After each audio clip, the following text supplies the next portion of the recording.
Olá, tudo bem? Seja bem-vindo ao canal Meu Momento com Deus. Hoje daremos mais uma vez continuidade ao nosso estudo guiado. Estamos na última semana desse trimestre, onde estamos abordando aí o tema geral do grande conflito. Nós já estamos nos aproximando do desfecho final dessa história, que acontece não somente ao nosso redor, mas também dentro de cada um de nós. Então, para que eu e você possamos saber como tudo isso vai acabar, é preciso que eu e você busquemos essas informações na Bíblia, porque ela é fiel e verdadeira. Você sabe que antes de nós nos aprofundarmos no estudo de hoje, nós buscamos a presença de Deus por meio de uma oração. Nunca, jamais iremos estudar a palavra de Deus sem antes buscar a presença de Deus e do seu Santo Espírito. Então, vamos orar juntos e logo em seguida nos aprofundarmos, meditarmos no estudo de hoje, tá bom? Oremos então? Senhor Deus que estás nos céus, muito obrigado, Pai, por mais uma oportunidade de estudar a Tua Palavra. Ela que não somente nos alimenta espiritualmente, mas também nos ensina, nos admoesta, ou seja, nos corrige, nos coloca no caminho correto, chama a nossa atenção sobre verdades que muitas vezes temos ignorado, Deus. Obrigado, Pai, porque isso é mais uma forma da Tua misericórdia se revelar a cada um de nós. E nós somos muito gratos por isso. Pedimos de maneira especial a presença do Teu Santo Espírito, para que ele venha trazer luz ao estudo, para que a gente possa entender tudo aquilo que o Senhor quer apresentar a cada um de nós. Perdoa os nossos pecados, Pai. Fica conosco, em nome de Jesus Cristo. Amém. Pois muito bem, o tema do nosso estudo hoje é o milênio na Terra. Eu separei aqui alguns pontos e tem alguns textos para nós lermos e meditarmos. E o primeiro ponto fala assim, no Apocalipse 19, termina com uma descrição dramática da volta de Jesus e da destruição dos ímpios. Mas a história não acaba aí. Após Jesus voltar, destruir todas as pessoas más, as pessoas que se posicionaram de maneira contrária a ele, ou seja, os ímpios, essas pessoas são mortas pela presença de Cristo, e ali Jesus leva os redimidos para o céu. E ali Jesus passa com eles 1000 anos. Durante esse processo de 1000 anos, o que é que acontece na Terra? Olha o que o texto aqui de Apocalipse, capítulo 20, verso 1 ao 3 fala. Vi descer dos céus um anjo que trazia na mão a chave do abismo e uma grande corrente. Ele prendeu o dragão, a antiga serpente, que é o diabo, Satanás, e o acorrentou por 1000 anos. Lançou-no no abismo, fechou-o e pôs um selo sobre ele, para assim impedi-lo de enganar as nações, até que terminassem os 1000 anos. Depois disso, é necessário que ele seja solto por um pouco de tempo. Veja que após o início do milênio, ou seja, do momento em que os redimidos, os salvos, passarão 1000 anos ali na presença de Jesus e de todo o corpo celestial, eles estão ali no céu analisando os livros, vendo ali o que foi que aconteceu na história, tirando todas as suas dúvidas, para depois eles voltarem para a terra e reinarem eternamente ao lado do Senhor. Enquanto os 1000 anos acontecem, Satanás, juntamente com seus anjos, são acorrentados aqui na terra. Davi, essa passagem, ela é literal ou ela é simbólica? Olha o ponto que eu destaquei aqui. A imagem de Apocalipse 20, do 1 ao 3, que nós acabamos de ler, são simbólicas. Satanás não ficará amarrado literalmente com uma corrente e trancado em um abismo por 1000 anos. Por 1000 anos, ele estará confinado à terra desolada e despovoada, limitada pelas circunstâncias que ele mesmo criou. A prisão de Satanás é porque ele não terá a quem tentar. Olha o que esse outro ponto diz aqui. Satanás será confinado à terra por uma cadeia de circunstâncias, sem ter ninguém para tentar. Por 1000 anos, ele verá a devastação, destruição e o desastre que sua rebelião criou. Como ele não vai ter o que fazer, então ele fica num estado de prisão, aprisionado.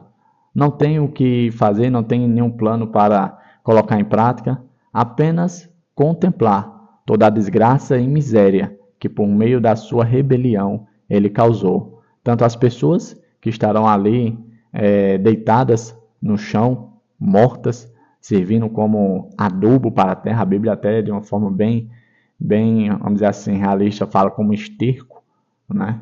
E vendo toda a desgraça que a terra se encontra. Um outro ponto que eu destaquei aqui fala assim, a palavra abismo é um termo usado na Septuaginta. Davi, o que é Septuaginta? Foi uma tradução grega do Antigo Testamento. Você sabe que o Antigo Testamento ele foi escrito em hebraico. Depois ele foi traduzido para grego, para ficar, vamos dizer assim, a mesma linguagem do Novo Testamento. E aí a palavra abismo, de acordo com a tradução da Septuaginta, ela descreve a mesma situação da terra na criação. Como era a terra na criação? Se você trazer à memória aí o livro de Gênesis, capítulo 1, a Bíblia fala que a terra era sem forma e vazia. Em outras palavras, o que descreve ali no Apocalipse que Satanás ficará preso no abismo é que ele vai estar em uma terra semelhante a como ela era antes da criação, sem forma e vazia, sem vida, numa completa escuridão. Você sabe que no primeiro dia foi criado a luz, e a luz nada mais é do que a presença de Deus. Quando Deus começa o processo da criação, a primeira coisa que ele cria é a sua presença naquele mundo escuro e em trevas. Como Deus vai estar no milênio com os redimidos, a terra vai estar completamente escura, num caos completo, sem forma, vazia, destruída, devastada pelas consequências do pecado. Aqui foi apresentado outros textos que eu achei bastante interessante, que descrevem a situação em que a terra se encontrará por ocasião da segunda volta do Senhor. E diz assim, no livro de Jeremias, capítulo 4, verso 23 ao 26. Olhei para a terra, e ela era sem forma e vazia. Para os céus, e a sua luz tinha desaparecido. Olhei para os montes, e eles tremiam. Todas as colinas oscilavam. Olhei, e não havia mais gente. Todas as aves dos céus tinham fugido em revoada. Olhei, e a terra fértil era um deserto. Todas as suas cidades estavam em ruínas, por causa do Senhor, por causa do fogo da sua ira. Em Jeremias 25:33 fala, naquele dia, os mortos pelo Senhor estarão em todo lugar, de um lado ao outro da terra. Ninguém pranteará por eles, e não serão recolhidos e sepultados, mas servirão de esterco sobre o solo. Isaías 24:1 fala, vejam, o Senhor vai arrasar a terra e devastá-la, arruinará a sua superfície e espalhará seus habitantes. Isaías 24, verso 3 diz, a terra será completamente arrasada e totalmente saqueada. Quem falou esta palavra foi o Senhor. Isaías 24:5 diz, a terra está contaminada pelos seus habitantes, porque desobedeceram às leis, violaram os decretos e quebraram a aliança eterna. Veja que esses textos apresentam com muita exatidão, com muita, vamos dizer assim, de forma detalhada, como a terra vai se encontrar. E aí eu faço a seguinte reflexão com você, porque eu não posso deixar essa oportunidade passar. Você já tomou sua posição? De que lado você vai ficar? Veja como o lado derrotado, o lado que se opõe a Deus, vai ficar. Você quer estar entre esses corpos que servirão de esterco, de adubo? Você quer ficar em uma terra desolada, onde não há vida, onde não há luz, onde não há presença de Deus? Eu creio que não. Então, hoje é dia de salvação. Hoje é dia de tomar as decisões certas, se posicionar de maneira correta em relação à vontade de Deus. Um outro ponto que eu destaquei aqui fala assim, os profetas enfatizam a destruição que ocorrerá na segunda vinda de Cristo e que ninguém será deixado vivo na terra no período de 1000 anos. Durante esses 1000 anos, em que nós, pela graça de Deus, vamos estar lá no céu, na presença do nosso Senhor Jesus Cristo, na terra não vai haver nada de vida, nenhum ser vivo. Tudo será destruído. Tudo foi destruído por ocasião da volta de Jesus. O universo inteiro reconhecerá novamente que o salário do pecado é a morte. Deus lida com o problema do pecado de um modo que ele nunca mais se levantará.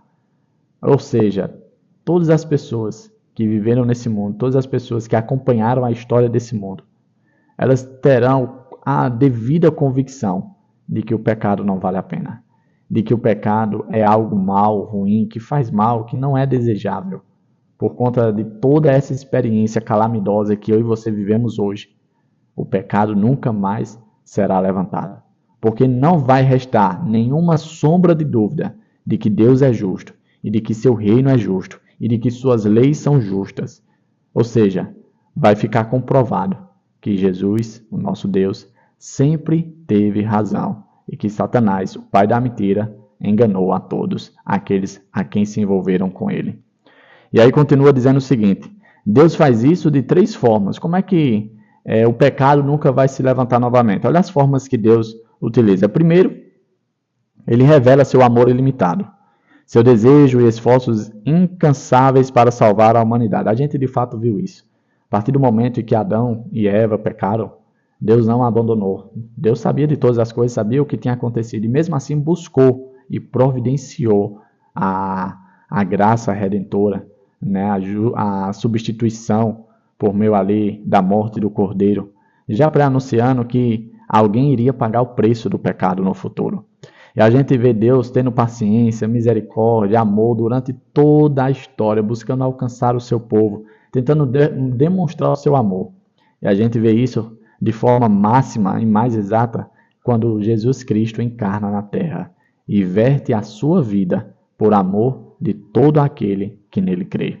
O segundo método que Deus apresenta para que o pecado não se levante mais é o seguinte: segundo, revela sua justiça, equidade e retidão. Quando Deus destrói o mal, não é porque Deus é tirano, não é porque existe maldade em Deus, mas porque é comprovado que o mal não presta, que o mal não deve existir. E por amor aos justos, por amor àqueles que fizeram boas escolhas, que se posicionaram ao lado de Deus, que viveram uma vida de retidão, buscando a justiça e a graça de Deus, por amor a essas pessoas, o mal deve ser destruído. E terceiro, permite que o universo veja os resultados do pecado e da rebelião. Durante 1000 anos, a gente vai ver aqui na Terra o que é que o pecado causa, o que é que o pecado provoca. Todos os resultados vão ficar visíveis e expostos durante 1000 anos. Eu te pergunto, você vai colocar a tua vida em jogo? Você vai pagar para ver? Eu espero que não. Eu espero que não somente você, mas eu também, possamos tomar as decisões corretas, decisões que culminam no lado de Jesus. Chegamos a mais um fim do nosso estudo guiado, hoje falando sobre o milênio na Terra. Papai do céu possa te abençoar, possa te proteger de todo mal. E claro, possa derramar sobre você e sobre mim o Espírito Santo. Ele que nos dá discernimento, Ele que nos direciona e mostra o caminho correto, o caminho que conduz à vida eterna, o caminho que leva até Jesus. É isso. Até a próxima e tchau, tchau.